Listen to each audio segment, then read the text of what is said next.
We'll see about this. Oh, it's working. Awesome. Cool. Well, welcome to Coffee is for Closers, everybody. I am coming to you live from Portugal today. We are live a little bit earlier, so the mic is ginormous. I know it is. I usually have it on a stand and I'm like standing up, but not today. So anyway, welcome to Coffee is for Closers. I am coming to you all the way from across the world, and it's always an honor to be here. And for those of you that might not know who I am or what I do, I am Michelle, also known as the Pitch Queen, and I just love the topic of sales, pretty much anything. I love that entrepreneurs signed up for a 24/7 sales career and sometimes they forgot. So I'm just here to remind you that sometimes we signed up for a 24/7 sales gig, and I know it can be rough.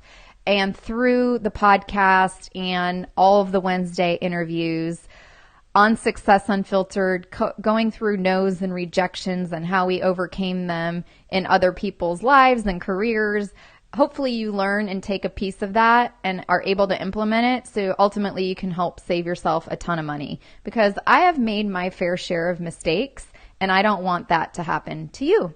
So that is why we're here. Again, it's an honor to be here. For whoever is watching live, I'd be grateful if you just hit the share button. So if you can hit the share button and the thumbs up, you can hit share and thumbs up and share it with others.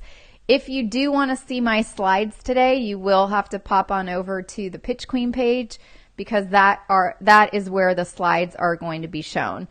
So for those of you who see my slides, you guys can see it.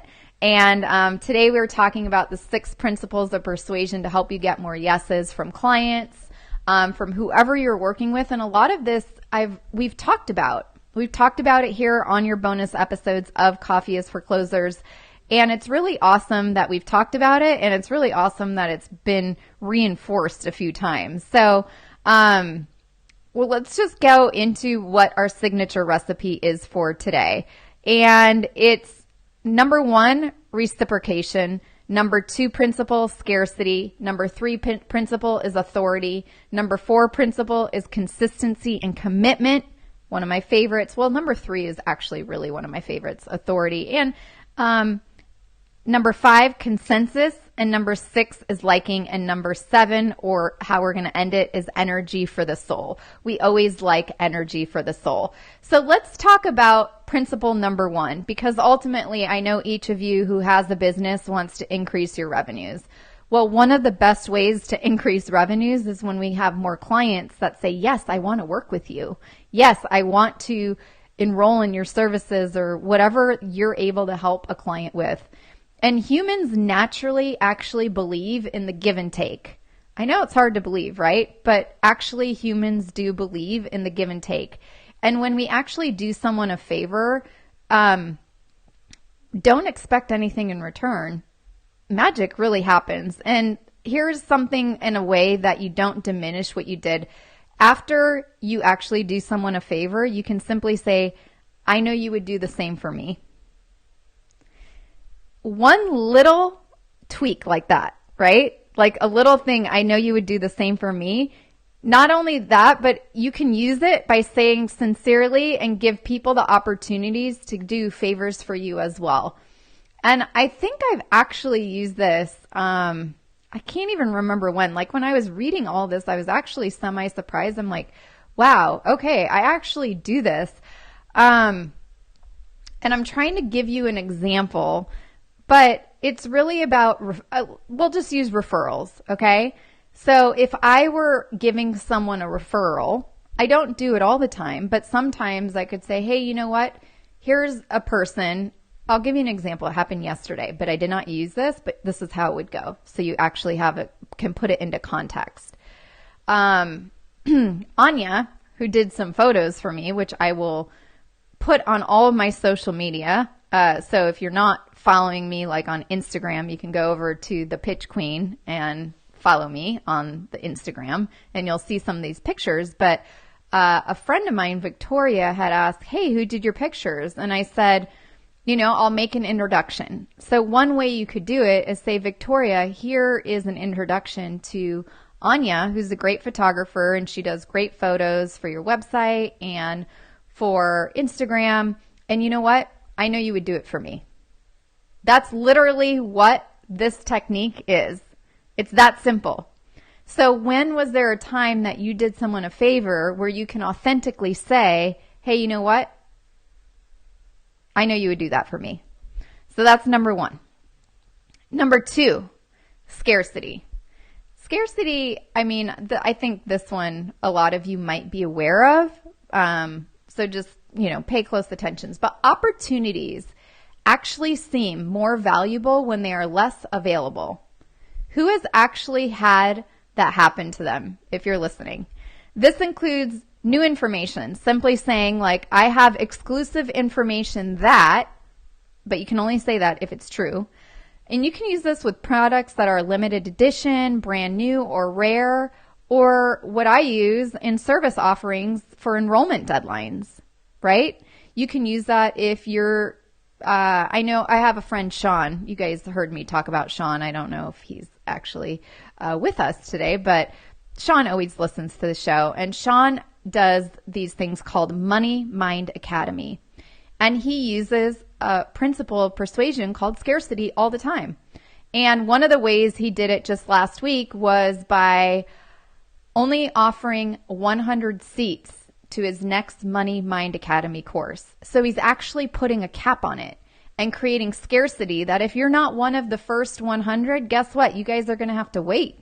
So that's one way to put exclusivity on something to create scarcity as option number two, and a great way to get more people to say yes to you and enroll in your services. It's not, and you have to be authentic. Remember, authenticity it trumps everything. But people want sometimes what they can't have, and it's our job to really help people make decisions. And if that helps Sean make decisions, then that's a great, great way. So let's go over principle number three. Number three is the authority principle. And it's really important for those of you who are in a service-based business, or if you're like my accountants, having the authority is really, really imperative. So people follow and lead and buy from people who are credible and knowledgeable, right? If you haven't done something and you're starting a business and you're going to say, like for Sean, right? He's teaching people about money mind, right? Money and the mind. Sean has studied this and has read, I can't even tell you how many books because I've seen him at his house. It's a ridiculous amount of books. He's done so much research. He's compiled some of the best content from other educators that are no longer alive in this time and era. And he's put together a course. He is an authority in his space. He also has a podcast called The Quote of the Day Show. Well, The Quote of the Day Show has over 5 million downloads. So Sean knows what he's doing. He's an authority. And that is a great example of not only showing off your professionalism, but also showing your knowledge, right? He, yes, has an undergraduate degree. He shows how many books and knows his stuff by just speaking to him. He also shows that he's an authority by hosting the podcast, The Quote of the Day Show. He also has a gazillion testimonials of people that he's helped overcome their money or their fear of money objections and whatnot. So he's got an authority in the space. So for me, if you were to use my example for sales, right? Well, I have over 20 years of experience in sales. Okay. I have a degree in finance. Well, that's great, but doesn't show off everything, right? I dress well when I'm teaching my sales classes, and I make sure that I show who I am. And I also, guess what? Have proven results and a ton of testimonials. I have also pitched on Shark Tank. That's a pretty good sales experience. I have worked at Nordstrom's. I have worked and pitched my business and got into Costco and the Vitamin Shoppe. So I've pitched myself and done a lot of sales related activities that helps with my authority. So I highly encourage for each of you, whatever it is that you do, that you show some ways of authority, be it with what you do as far as your business, your experience, your in real life experience, and obviously having testimonials from clients is key and crucial. All right, let's go into principle number 4 because authority is important, but the next one is also important, and that's all about consistency and commitment. So the fourth principle of how to get more yeses from clients, right? Because that's what we're all wanting to do, is really about how do you get through your foot in the door, right? How do you get past, if you're working with clients, secure an initial commitment for your first client? How do you get them to commit that they actually want to work with you? These are all really, really important things that even with a lot of the accountants I work with have a hard time getting from their clients because there's so many accounting professionals. So how do they differentiate themselves? And one way to use this is really ask for a moment of their time and give them your best presentation, or you can call it your brand shake, as we learned in the past few weeks, or AKA your elevator pitch. But also know that consistency and commitment comes in your job of following up. So let's say one of the accountants, right, has a new client and they've done their best presentation possible and they're going to be offering business services to not only do all of the bookkeeping and accounting for like $1 million business. I'm just making this up. I'm giving you an example. And then at the end of the year, they're also going to do all of their accounting related end of year stuff. So it really removes all of the stress from the business owner and everything will be set up right. Well, let's just say they had to think about it or they threw out one of their objections. Do you know how many times people don't follow up? It's just crazy. And following up is where actually people will maybe give you more of their time and know that they're really serious and they really, really, truly want to work with you. So the biggest thing is if you're going to have a client like that, and I was just working with an accounting professional, I think he charges about $5,000 for that service. I said, well, what if maybe you're missing some of the revenue, or maybe what if you're undercharging one of your staff accountants, and what if we're not calculating the hours correctly? What if we just add a $2,000 buffer? Let's just call it $7,000 for that service. Because you don't want to, the worst thing you could possibly do is engage with a client and then learn that actually you didn't account enough buffer in the amount of work that you estimated it would take.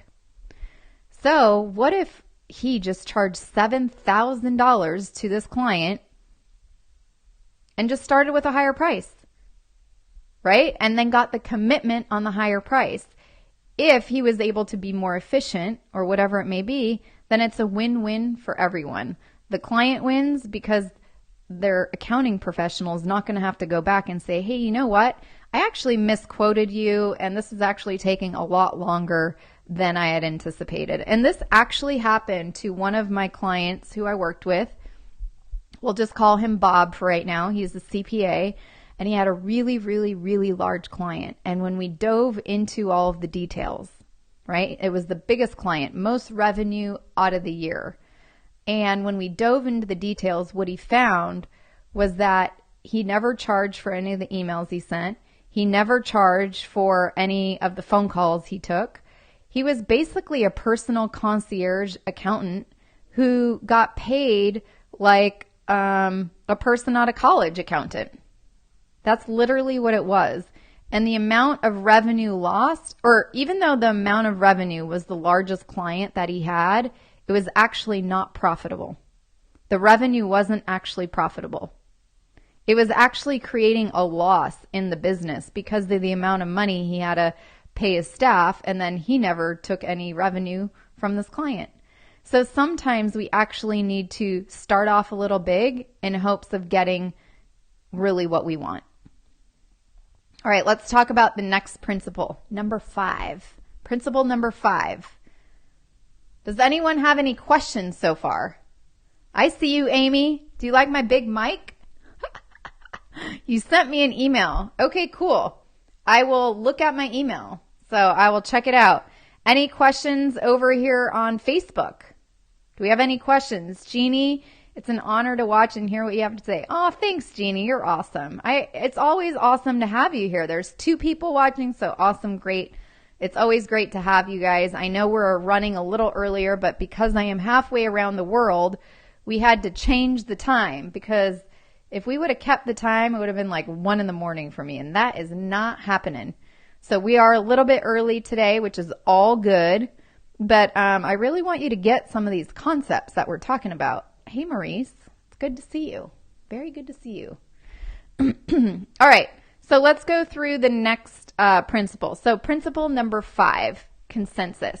So people actually look to take actions of others to determine their own when they're uncertain.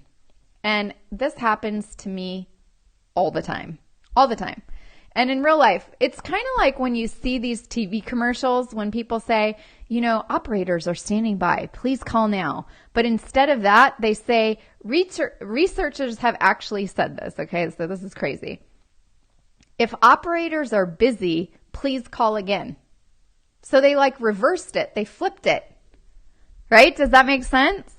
So people actually look to take actions of others to determine their own when they are uncertain. I want you to wrap your head around that. Okay? Wrap your head around that. It's very, very interesting. You can just change a few things. A lot of people always want to ask me, I have my sales course, how to sell without selling for accountants, and I love it. But a lot of times they say, I really want to talk to somebody else. I want to talk to someone who's been in the course. So people do look for consensus sometimes. And some of the things that I do to overcome that each of you can do, is really creating a lot of good testimonials for yourself. Because I'm sure a lot of your clients that you work with, especially if you're selling a higher value service, it's really difficult to give your number out or give your clients' numbers out and have people talk to people. And I've also found that it actually doesn't really help any of the decision-making process. It was about a week ago. I think I had 3 people call one of our people that we work with, and she's like, hey, Michelle, I got a call from 3 different people. I was like, oh, that's interesting. But our clients are always looking for consensus. So one of the things that we can do is provide more testimonials and more content that shows who you are, what you do, and why you're awesome. So keep that in mind. Principle number 6 is liking. We say yes to people we like or are similar to and that we can relate to. Why we focus on the know, like, and trust factor. The know, like, and trust factor, and I know we've talked about it before, but we can always talk about it again, is that people buy from people. How many times have you gone somewhere and you've literally bought a few things that you didn't even really want or need, but you did it because you really like the person? Or maybe you went and got your, you got a service done, like with an accountant, right? And you just have this best relationship with them. And then not only did you get your accounting, but you started getting bookkeeping, and then you had your business clients, or you had your business accounting being done. And then now you had the personal stuff being done with the same person, because you started to know them, you started to like them, and you started to trust them. So at the end of the day, people do buy from people. Okay. So there was a study, and I'll refresh your memory on it, but people who didn't actually know each other found that 90% of people came to an agreeable outcome after getting to know each other for a few minutes. Okay. As opposed to 55% who just started talking to brand new clients didn't convert. So if you can figure out a way, which you can go back in time, to episodes, many of them that we've talked about, building relationship and building rapport, that is really the key to having this liking principle go into effect. So principle number 6 is liking. And I'll bring up my the Vitamin Shoppe days just because it was so impactful and so moving, because back then, it was maybe 2 years ago, the Vitamin Shoppe could have worked with a larger company. And this is with my former company, FITzee Foods, right? And they were talking to a company called Foods at the time. 50 retail stores, multi-million-dollar company. We were only in the $1 million company mark, in the one, not the multis. But because people buy from who they like, know, and trust, or know, like, and trust, they chose to work with me and my team at the time because they trusted our team. They knew we were going to get it done. They knew we would go above and beyond. And when you can show that type of going above and beyond, it trumps everything. People will, I have seen companies even get funded with billions of dollars over some other company. It was probably because they liked the founder. They knew them, they got to like them, and they trusted them. And that is when people will really tell you yes more often than not. So we have a goal for this month. Okay, as this is a new month, right? And it's actually to apply 3 of these principles in your calls that you have with clients, in your meetings that you have with clients, and I'm just going to go through them one more time so you have a recap of all of them, okay? So the first one is reciprocation. So how humans naturally believe in the give and take, right? When we do someone a favor, don't diminish what you just did for them. Actually say something like, I know you would do the same for me, if it feels good and if it feels like the right time. The second thing was scarcity, right? Like my example with Sean. He had his Money Mindset Academy and he had 100 seats open. Creating that scarcity that there's only 100 seats. Oh, and you had to register by a certain date. I can't remember the date, but he also puts a timeline. So he did a double scarcity principle, basically. A scarcity on the seats and a scarcity on the timeline to enroll because his class is live. Principle number 3, authority. It speaks for itself, but if you are in the field of whatever it is that you do, like Sean, he's in money and mindset. Not only is he well educated, but he studied from the masters and the great people, and he's read hundreds of books on this topic and has done extensive research. For me, in sales, I have had in the trenches real life experiences. I have done sales courses, I have done sales training, and I have read sales books. So I bring all of my experiences to the accounting professionals that I work with in my online sales courses. Principle number 4, consistency and commitment. Crucial. If you are looking for commitments from your clients, remember some of them might not give you a commitment right away. So it's going to be imperative that we also do what? We follow up. Principle number 5, consensus. People are always looking to determine sometimes their decisions on a consensus, right? So maybe they're uncertain and they're looking for a consensus from a group or from what other people think, even though I know it's not always true, but sometimes people want a consensus. And principle number 6 is liking, the know, like, and trust factor. So if you want to really increase the amount of people that enroll with you, or if you're raising money and you're having challenges with investors, or maybe you're pitching your products into retail and those buyers, it's really getting the know, like, and trust factor with them. And things to look for in common: compliment people sincerely. You can send birthday cards. I always teach send thank you cards. Again, it depends on the value of that client to you, but sending thank you cards is huge.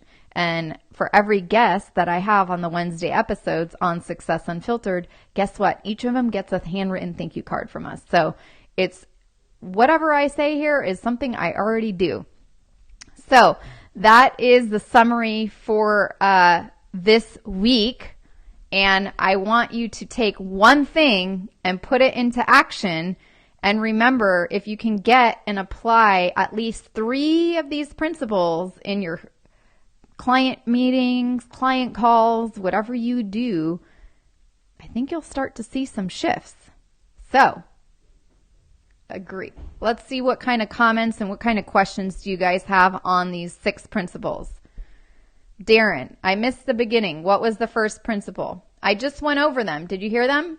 If not, you can watch the replay. We'll put it back, but it's the first principle is reciprocation, okay? So maybe Amy will type it in for you too. Dylan, hey. Hi, nice to see you.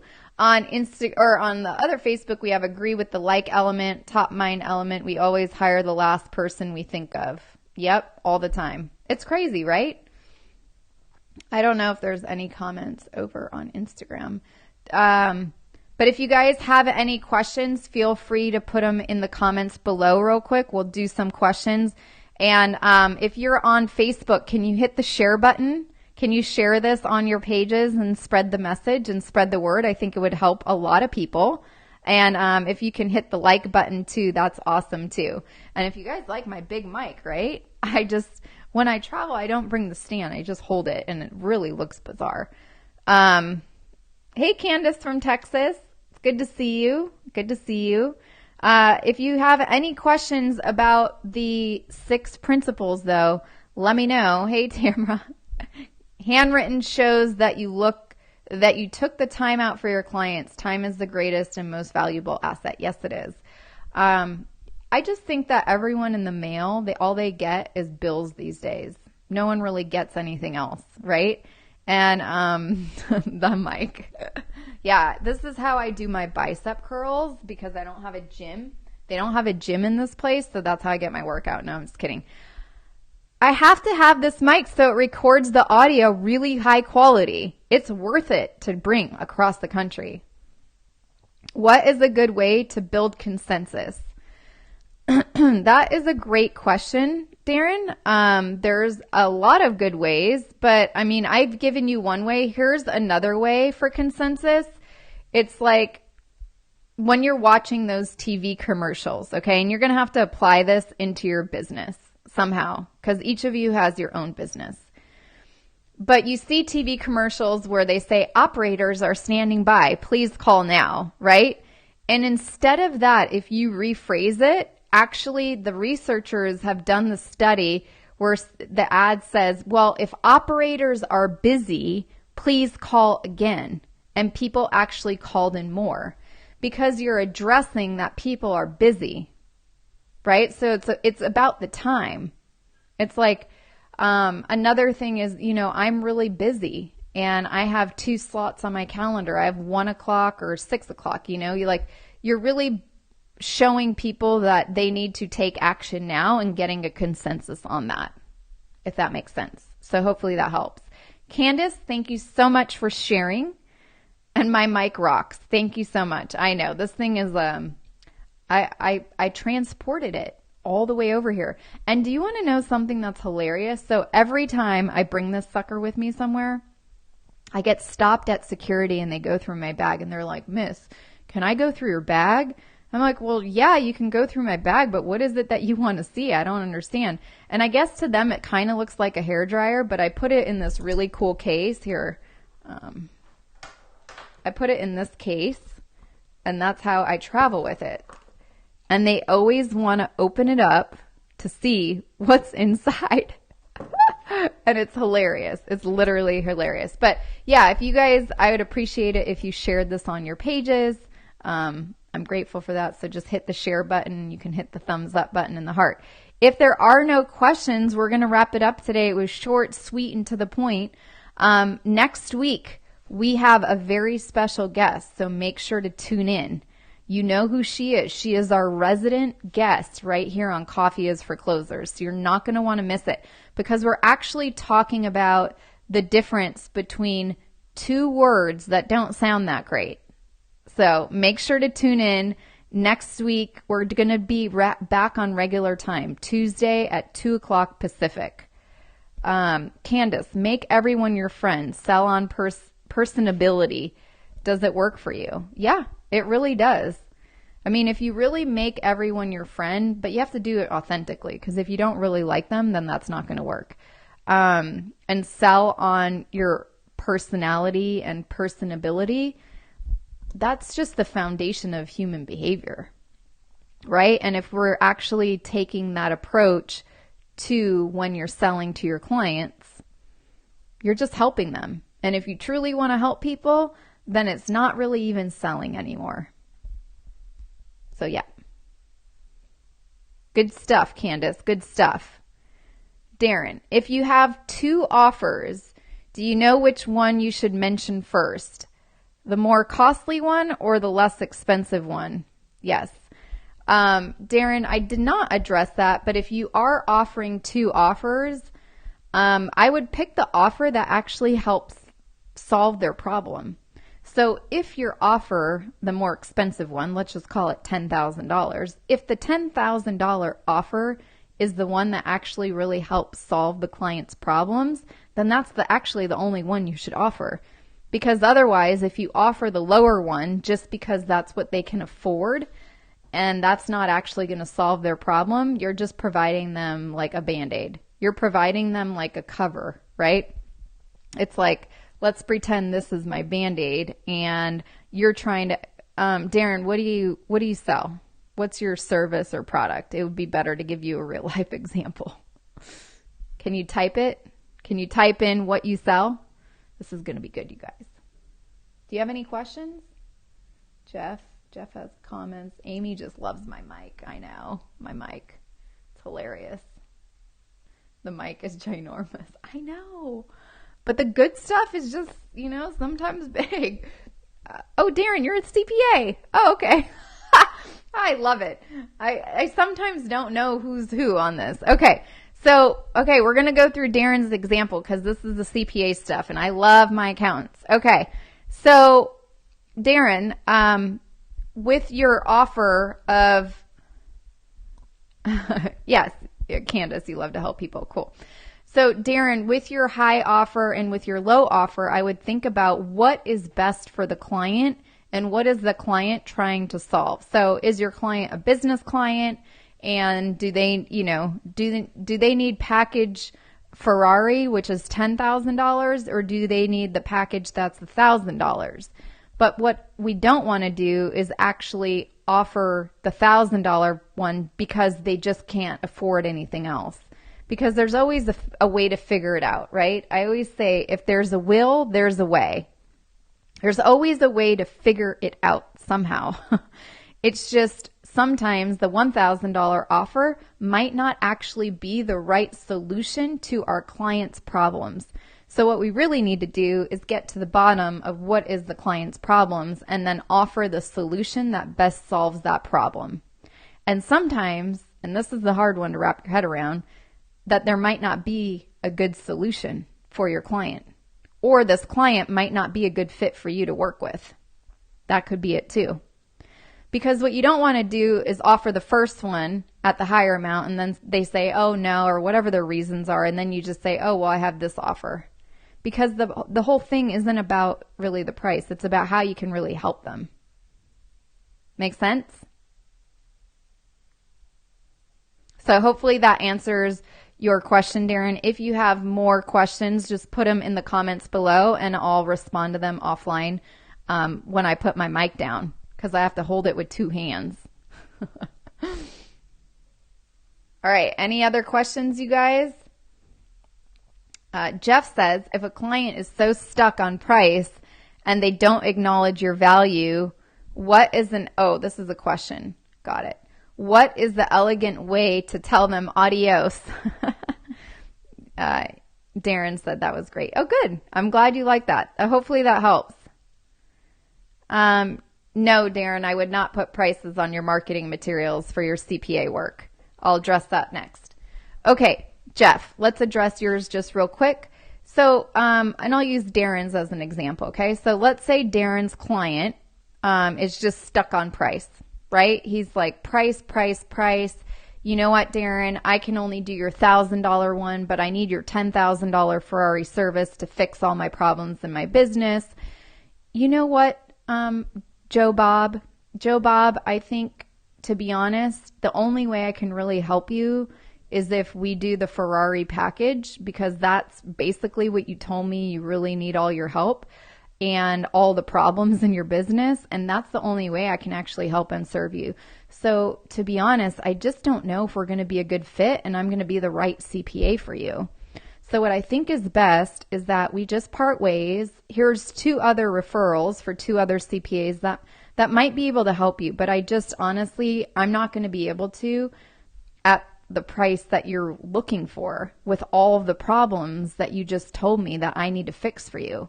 It's just, we're just too far off. So unfortunately, I don't think we're going to be a good fit. And here's a couple referrals for you, and send them off with referrals. Okay? So Jeff, that's how I'd answer that. And Darren, if you actually have that problem, that's a good way to have that. So Darren, my question to you and to any other accounting professional listening who's a CPA, tax professional, EA, how can you put prices on your material? Let's say the pitch queen comes to you as a client, right?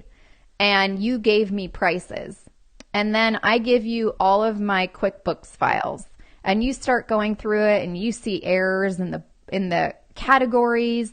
And then I say, oh, you know what, Darren, actually, can you also do my personal taxes? And then I throw at you that, oh, by the way, I have rental properties and all this other stuff. If you actually quoted me a price, I might have gotten a really good deal and you would have had a ton of work to complete. So I wouldn't put any prices on your stuff. You need to first figure out what is the problem and what is the client looking for, and then how can you help them? Okay? All right, Candace, that helps with refocusing my ads and maybe addressing what people need, maybe refresh myself. Good. Awesome. Candace, I know you shared it. Thank you. Darren, if you can hit the share button and share it with all your other CPA friends, that'd be awesome. And anyone else on Facebook and Instagram, if you guys want to spread the love, we really appreciate it. If there's no other questions, I'm going to sign off. I'm going to head out to dinner. I know it's only 11:30 back in California, but it's already like 8:30 here or 7:30. I don't even know what time it is. So next Tuesday, we're going to be back at 2 o'clock Pacific on Tuesday. This was awesome. I loved your questions. I really do. I love the questions. That's like the whole point of this whole Q&A thing, right? Like, ask me questions and I will answer. And if you can, just like I said, just hit the like button or hit the love and just really hit the share button. That's what I'm asking each of you to do today. And, instead of saying the pitch queen is busy, please call again. Just say the pitch queen is busy. And if you can share it again, that'd be awesome. So thank you all so much for being here. I'll see you guys next week.